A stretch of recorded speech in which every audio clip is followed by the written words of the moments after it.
जय हिंद दोस्तों, आप सबको इंडिया में जान पर स्वागत है। दोस्तों आज मैं राफेल और ब्रह्मोस मिसाइल के ऊपर दो अपडेट देने वाला हूं।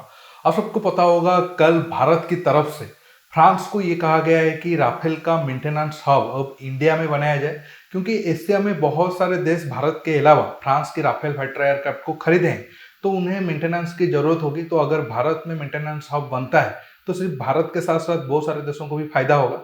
और इसका मतलब ये हुआ कि अब एक तरीके से आप कंफर्म मानकर चलो, भारत अब फ्रांस से 100 के ऊपर राफेल फाइटर एयरक्राफ्ट को खरीद सकता है। ऐसा मैं क्यों कह रहा हूँ आपको आगे बताऊंगा। इसके साथ साथ हम आखिर में ब्रह्मोस मिसाइल का जो एक्सटेंडेड रेंज वाला मिसाइल पिछले 2 दिन से 2 बार टेस्ट हुआ है, उसके ऊपर भी बात करेंगे और जानेंगे इससे भारत की जो इम्पोर्टेंस, स्ट्रैटेजिक इंपोर्टेंस है इंडियन ओशन रीजन में या फिर चीन और पाकिस्तान के खिलाफ कितना ज्यादा बढ़ जाएगा, आपको मैं 3D मैप के जरिए समझाऊंगा। जानने के लिए आप आखिर तक के वीडियो को देखते रहिए और ज्यादा से ज्यादा लाइक शेयर करना बिल्कुल मत भूलिए। दोस्तों अब अगर आप देखोगे, भारत के अलावा एशिया में और भी बहुत सारे देश है जो राफेल फाइटर एयरक्राफ्ट को फ्रांस के साथ खरीदने को लेकर डील किए हैं। इंडोनेशिया तकरीबन 40 के करीब राफेल फाइटर एयरक्राफ्ट को लेकर डील किया है। यूएई 80 के करीब फाइटर एयरक्राफ्ट को लेकर, और इजिप्ट फर्स्ट बैच में 30 के करीब मंगाया था और अब दूसरे बैच को मिलाकर उसका भी 50 से 60 राफेल फाइटर एयरक्राफ्ट हो जाएंगे। लेकिन अब आप कहोगे भारत तो सिर्फ 36 राफेल फाइटर एयरक्राफ्ट खरीद रहा है, तो फिर फ्रांस क्यों राजी होगा कि भारत में वो मेंटेनेंस हब बनाए। भारत फ्रांस तो कहेगा कि, या फिर फ्रांस अगर नहीं भी कहा तो यूएई वाला तो वो भी क्लेम करेंगे कि हम 80 राफेल फाइटर एयरक्राफ्ट खरीद रहे हैं, तो आप हमारे पास मेंटेनेंस हब बनाओ। देखिए इसका मतलब ये हुआ कि भारत अब शायद MMFC2 टेंडर में और 110 राफेल फाइटर एयरक्राफ्ट खरीदने को लेकर फैसला कर चुका है, और ये नंबर आएगा तो तकरीबन आप पकड़ के चलो 140 150 हो जाएगा। और इसी वजह से जितने भी देश अब राफेल फाइटर एयरक्राफ्ट को खरीदे हैं उनके कंपेयर में भारत सबसे ज्यादा नंबर पर राफेल फाइटर एयरक्राफ्ट को खरीदेगा। अगर राफेल एम आर हो जाए तो और नंबर बढ़ सकता है।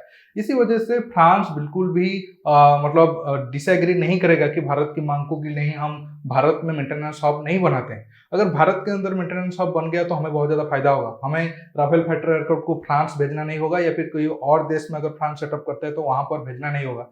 हमारे देश के अंदर ही वो सारा काम हो जाएगा और दूसरे देश के फाइटर एयरक्राफ्ट भी हमारे देश में आएंगे। तो उससे थोड़ा बहुत जो हमारा जो भी प्राइवेट सेक्टर कंपनी को ये मतलब मिलेगा कॉन्ट्रैक्ट, उसे भी फायदा होगा। अगर एचएल को मिलता है तो एचएल को फायदा होगा। हालांकि ज्यादा चांस है कि शायद रिलायंस को ही मिले, क्योंकि डसल्ट का ऑफसेट पार्टनर रिलायंस ही था। लेकिन इससे भारत को फायदा होने वाला है। अब देखना होगा भारत फ्रांस के साथ 114 राफेल फाइटर एयरक्राफ्ट को लेकर कितना ज्यादा डील करता है, क्योंकि ये डील जितना डिले करेंगे, तो मैं जैसे मैंने आपको बताया था बहुत सारे देश ऑलरेडी डील कर चुके हैं, तो प्रोडक्शन में देरी होगा और भारत को फाइटर एयरक्राफ्ट मिलने में भी देरी हो सकता है। इसी वजह से 1-1.5 साल के अंदर ये डील को फाइनल कर देना चाहिए, नहीं तो आगे जाकर हमें स्क्वाड्रन स्ट्रेंथ को लेकर, आप सबको पता होगा एयरफोर्स की कम हो रही है, तो मुश्किल बहुत ज्यादा आएगी। दोस्तों अब मैं ब्रह्मोस मिसाइल की बात करता हूँ और मैप के जरिए समझाता हूँ अब एक्सटेंडेड रेंज ब्रह्मोस मिसाइल से चीन पाकिस्तान के ऊपर भारत को कितना ज्यादा एडवांटेज मिलेगा। दोस्तों ये रहा आप सबके सामने हमारा भारत का मैप। देखिए आप तो जानते हो जब ब्रह्मोस मिसाइल पहले बना था 290 किलोमीटर रेंज रखा गया था, क्योंकि भारत MTCR मेंबर नहीं था। लेकिन बाद में ब्रह्मोस का जो लैंड वर्जन है उसका एक्सटेंडेड रेंज का कई बार टेस्ट हुआ है। हालांकि उसका ओरिजिनल ऑफ जो ब्रह्मोस मिसाइल है उसका एक्सटेंडेड रेंज कितना है उसको लेकर अलग अलग राय है। कहीं पे आपको 350 मिलेगा, कहीं पे आपको 450, कहीं पे आपको 500 से 600 किलोमीटर तक भी रेंज मिलेगा। तो मैं आजम करके चलता हूं तो कम से कम 500 किलोमीटर या फिर 550 किलोमीटर तक ही होगा, क्योंकि पहले जब इसे बनाया गया था तब उसे इस तरीके से बनाया गया था कि जब जरूरत होगा तो थोड़ा बहुत स्लाइटली चेंज करके उसका रेंज को मिनिमम 450 से 500 किलोमीटर तक किया जाए। और 2008 से 2020 या 22 14 साल में अगर जो मिनिमम काम था बस उतना ही करके अगर हम अभी एक्सटेंडेड रेंज को 500 किलोमीटर तक कर रहे हैं, तो ये एक तरीके से आप कह सकते हो लॉजिकली ठीक नहीं बैठता है। हालांकि भारत इसकी रेंज को सीक्रेट रखना चाहता है, इसी वजह से इसके रेंज को लेकर ज्यादा खुलासा है नहीं। लेकिन मैं मानकर चलता हूं कि इसका रेंज तो मिनिमम 550 से 600 किलोमीटर अब होगा जो भारत के पास प्रेजेंट है। तो वो तो अब हम ऑफिशियली रिपोर्ट के हिसाब से ज्यादा मतलब बात करते हैं, क्योंकि मेरे पास आपको सबके सामने प्रूव करने के लिए वो कोई ठोस वजह ज्यादा है नहीं। अगर आप पूछोगे कि क्यों मैं 600 किलोमीटर या फिर ज्यादा कह रहा हूं, तो मैं आपको बहुत ज्यादा प्रूफ नहीं दे पाऊंगा। इसलिए मैं मानकर चल रहा हूँ कि 450 से 500 किलोमीटर है।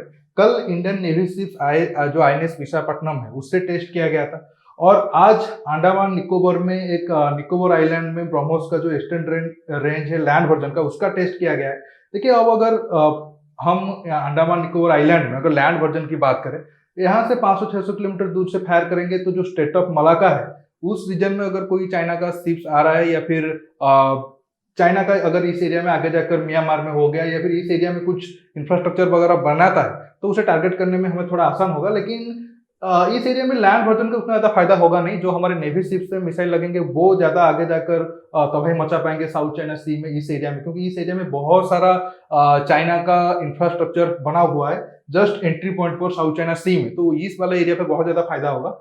और साथ में अगर नेवी शिप्स में ब्रह्मोस मिसाइल की बात करें तो पाकिस्तान वाले पार्ट पर ज्यादा फायदा होगा, क्योंकि जैसे मैंने आपको बताया था 2 दिन पहले, पाकिस्तान ने ये क्लेम किया था कि भारत उसका जो एक्सक्लूसिव इकोनॉमिक जोन है उसके अंदर सबमरीन भेज दिया था।